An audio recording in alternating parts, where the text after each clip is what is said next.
Hello everyone, welcome to Chessvisor, your wise choice to improve your chess. Let's talk about this game played between Magnus Carlsen and Marco Baldauf, and it was again from European Chess Club Cup round number 6.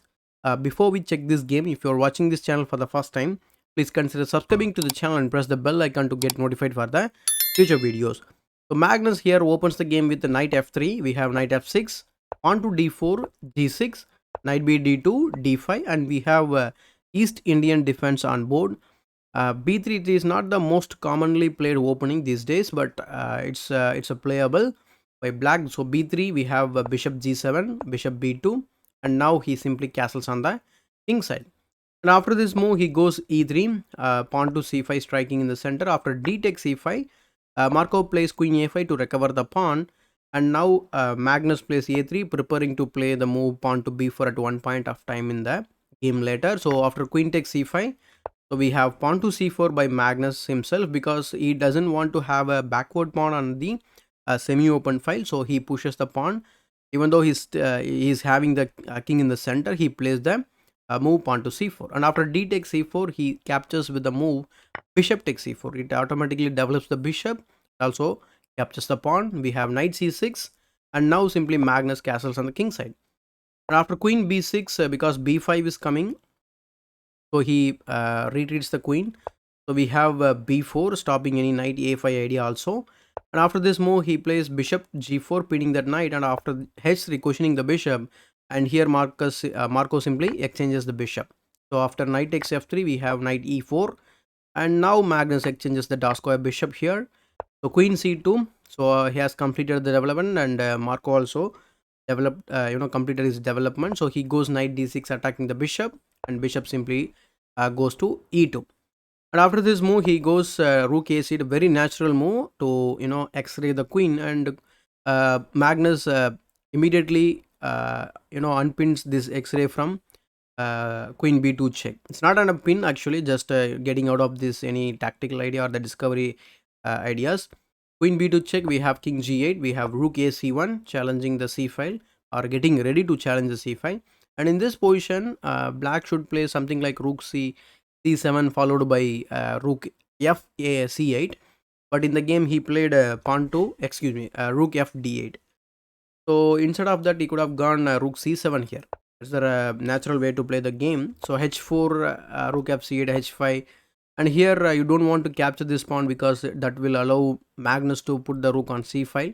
And not only that, this rook will go to the g file or the king side to attack the king. So going back in the game he did not go down this line, so he played rook f d8. We have h4 by Magnus, typical Magnus move. So he wants to open up the g file or the h file so that he could attack the king, because as you can see it is clear that there are no defenders or there are no other pieces around the king. So I think it is wise to try to open up the lines against the king to simply attack the king. So a5, so hitting the b4. So here Magnus pushes the pawn to b5 to attack the knight, and the knight goes to b8. So Magnus plays knight e5, so taking advantage of the fact that the knight went to b8 square. And here he could have gone h5 also, that is also playable. So h5 is another interesting choice to play from here. So here black could try to bring the knight into the game like this, h6, so threatening mate.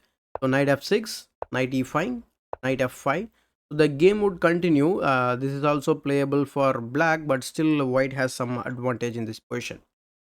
So going back in the game, he plays knight e5. So we have rook takes c1, rook takes c1, and now he plays knight to d7, challenging the centralized knight.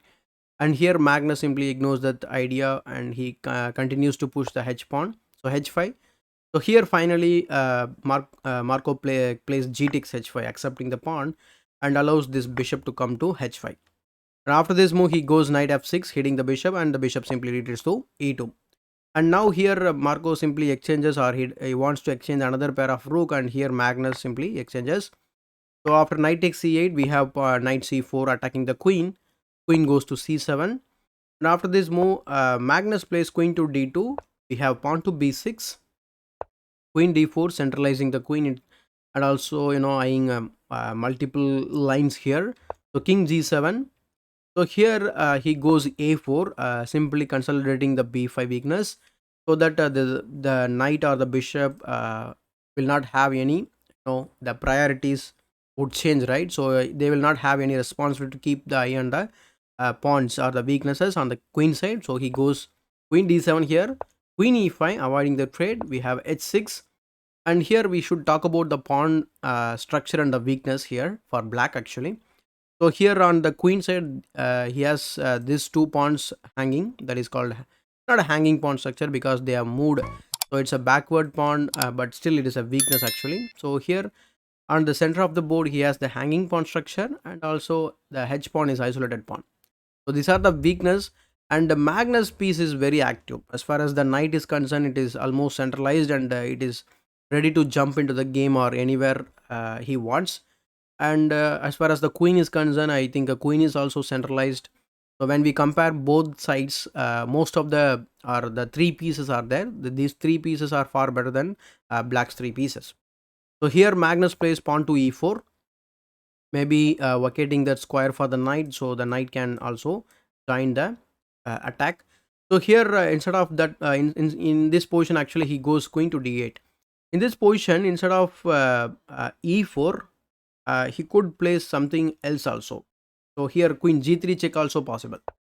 Idea is after king h7 we can play knight e5 hitting the queen, and after queen to d5 we have bishop d3 check, king h8, we have pawn to e4 trying to deflect the queen from the f7. So if you move the queen away, you are actually queen to d8 is a blunder, but I'm just telling you should keep an eye on the f7 square here, otherwise it is going to be a problem. If you capture this pawn like this, then Magnus could go knight takes f7, and after queen takes f7 we can play bishop takes e4, and this bishop is far better than this knight, and it is a winning ending for Magnus. Going back in the game, he goes e4. He's actually playing, slowly, so he doesn't want to hurry here. So but it is a beautiful move actually, e4, because it allows the knight to land on e3 itself. So queen to d8, we have queen to g3 check now. Instead of that move, he could have gone pawn to e6, at least to cover, to cover these two squares that was created by this e4 pawn. And after this move, white could go bishop f3, queen e7, queen g3 check. The game would continue, but I think it is playable for black. But in the game, he plays queen d8, that allows Magnus to go queen g3 check. After king f8, he goes e5, hitting the trying to deflect the only defender from the king side.